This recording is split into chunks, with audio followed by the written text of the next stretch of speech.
Here we are, again. Have the Ottawa Senators hit rock bottom? It was only 6 months ago to the day I first posed this question, and for good reason, at the time. The Sens were spiraling, the on-ice product putrid.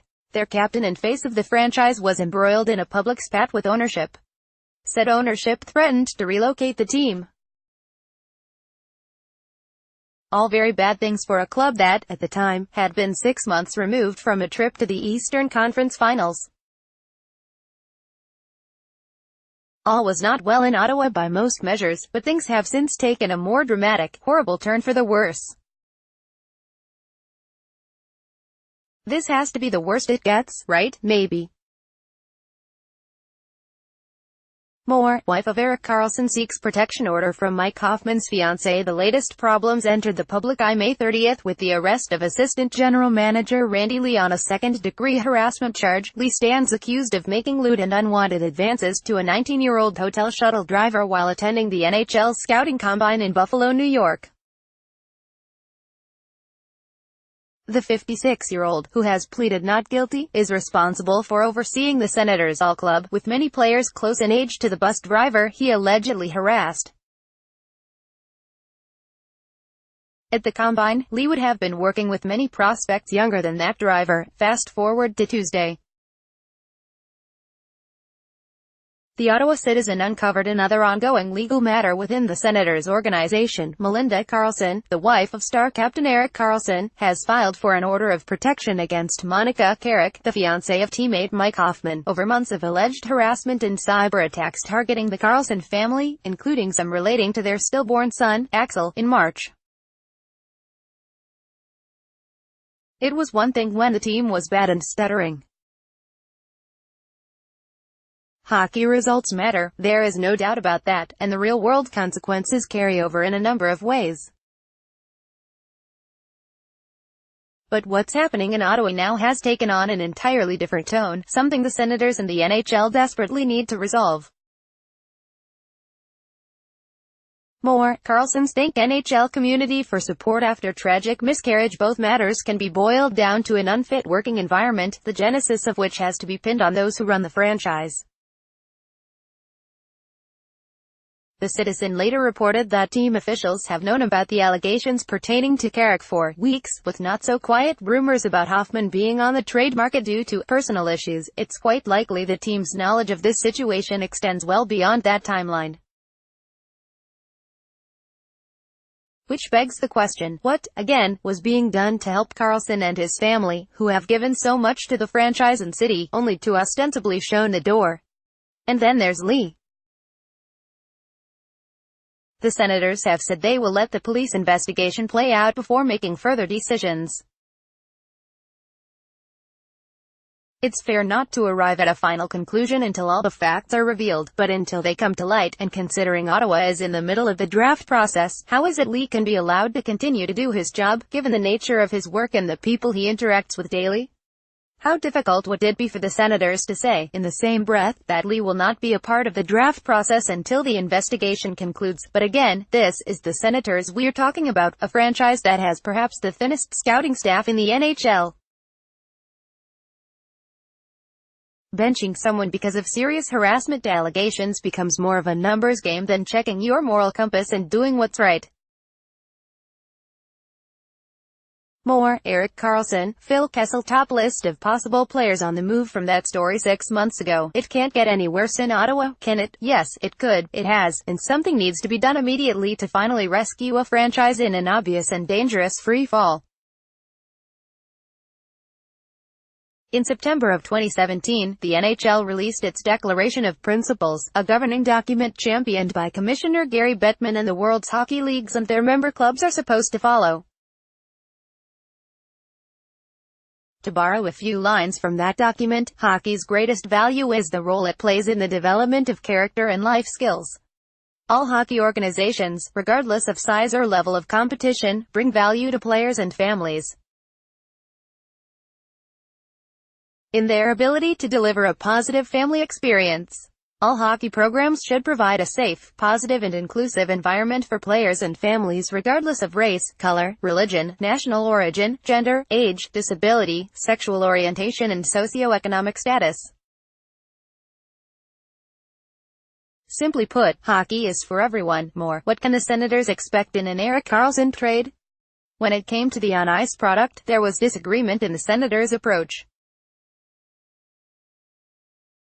A surprise run to the 2017 Eastern Conference Finals in which they fell an overtime goal in Game 7 short of qualifying for the Stanley Cup, was followed by a very slow off-season. There were plenty of reasons to believe their success could not be replicated, and the lack of subsequent roster moves would be the precursor to a big regression. It was, but that all feels material now. Because when you read the details of what's alleged against Lee, that he continued to rub the shoulders of a 19-year-old male, even after he was told to stop, and then made lewd comments about his own private parts, it makes your skin crawl. You don't need a master's degree in hockey to understand the difference between right and wrong here. Until the Senators have absolute clarity on what did or did not occur on that bus, Lee should no longer be a part of their draft process. Brady Tkachuk, a top prospect the Senators may well select with the number 4 overall pick June 22, is also 18 years old.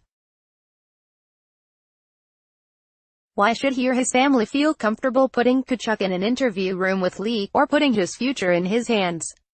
NHL Draft 2018, SN's Mock 2.0, Prospect Rankings. The Ottawa Senators will always hold all members of the organization to the highest standards of behavior, regardless of the environment in which they operate, the team said in the statement it released.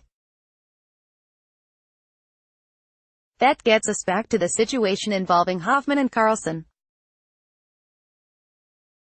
It is abundantly clear now that the trade rumors swirling around Hoffman coincide with these allegations against Carrick, whom the Senators forward has been dating for years. And while the Senators will likewise have to await the results of an investigation, Ottawa police are probing the case's merits of criminal harassment charges. Some close into the situation have already chimed in with a guilty verdict. Oh man, if you only knew how unsurprising this actually is. Horrible, just horrible. And the worst part of all of this is how Melinda Carey just wanted to keep this private because she's that nice of a person, even when a person can be this cruel to her.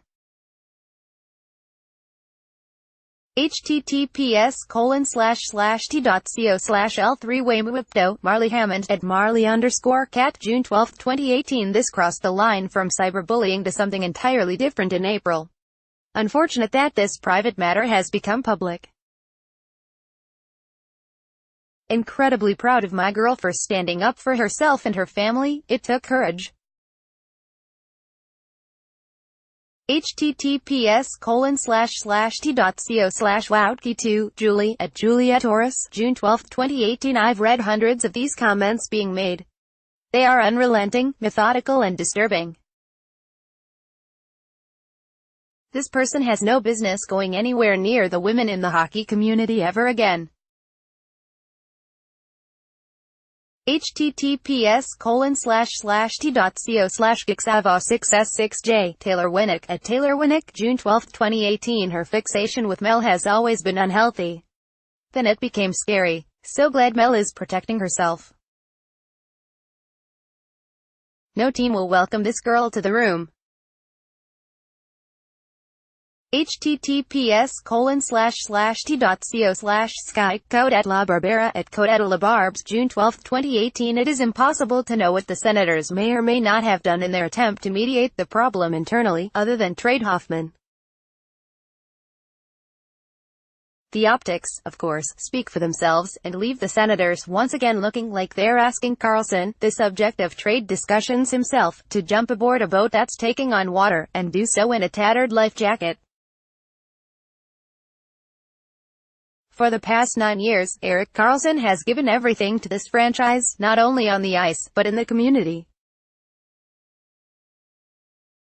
He's a pillar, the exact kind of player you never want to put on another sweater because, 1, he's a generational talent, and 2, he is the perfect ambassador for the team. But to run down exactly how he and the team got to this point, Karlsson is due for a new contract next summer. He currently makes $6.5 million from a deal signed in 2012, a massive underpayment. At the time, Karlsson agreed to a 7-year term, knowing well that the market would be dramatically different in the final years of that contract, and he was likely going to be making below what he deserved. 2018 UFA rankings, forwards, defensemen, goalies. So, when asked about his upcoming contract negotiations, Karlsson gave an honest answer. When I go to market, I'm going to get what I'm worth, and it's going to be no less, no matter where I'm going, Karlsson said in November. It came after Drew Doughty, another possible prized free agent defenseman in the summer of 2019, specifically cited Karlsson when discussing the dollar and cents of a potential new contract. I know I'm going to talk to Karlsson back and forth, kind of see what money he's looking for, Doughty told The Athletic. I'll kind of look at what money I'm looking for. I don't know if he's going to re-sign with Ottawa. I don't know if I'll re-sign with LA. You just never know what's going to happen.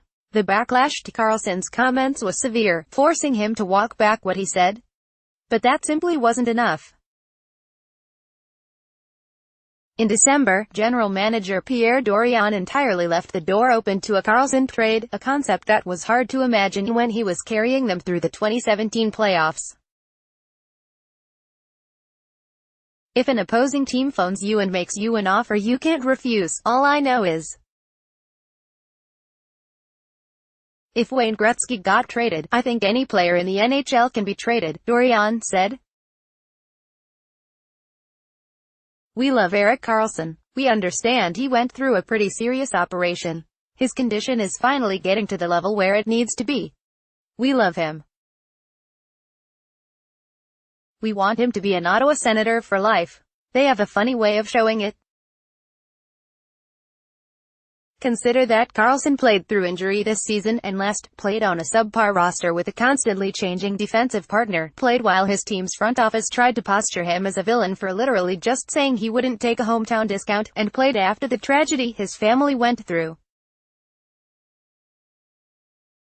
The environment in which he and his wife Melinda were forced to operate was toxic. If this harassment really did come internally, if that was the source of an Instagram comment that read, "I feel bad for the baby, he didn't have a chance with Melinda popping painkiller medication every day," it sinks to the lowest level a human being can reach. Comments by Hoffman's agent, Robert Hooper, made to The Citizen provide more context into how bad things have become. What we've indicated to Pierre is that, and let's call a spade, it would be very difficult for both parties. Both Erik and Mike as well as the wives and the fiancés, to coexist in the same wives' room and the same dressing room, Hooper said. This isn't something we talked about with Pierre just today. We've been aware of this situation since the end of the season, so while Hooper and Hoffman have denied the allegations, no one is denying what sounds like a rift between teammates. And no one is denying the team's knowledge of said problem, dating to at least early April, and very likely dating back much further than that. The Order of Protection cites threats as early as November 2017. The peace bond was filed May 4, according to CTV, meaning in the month after the Senators' season ended and the team said it knew about what was happening, which, again, probably extends much longer than what's on public record, and when the Order of Protection was actually filed, nothing changed enough to indicate to Melinda Karlsson she and her family were not at risk. A franchise's responsibility for policing these types of incidents is totally up for opinion. But to argue that Karlsson has been treated close to fair over the past 10 months is to carry the same water that's rapidly filling up the boat Karlsson so desperately needs to evacuate. It's really hard to imagine things getting much worse for the Senators, but then again, many fans probably long for the days of threatening relocation or 7-game losing streaks. Because this is no longer about wins and losses, but items of grave concern that are much more important. And until someone can take ownership for the situation, assume accountability and begin to clean this mess up, then, well, maybe there are new depths still to be reached.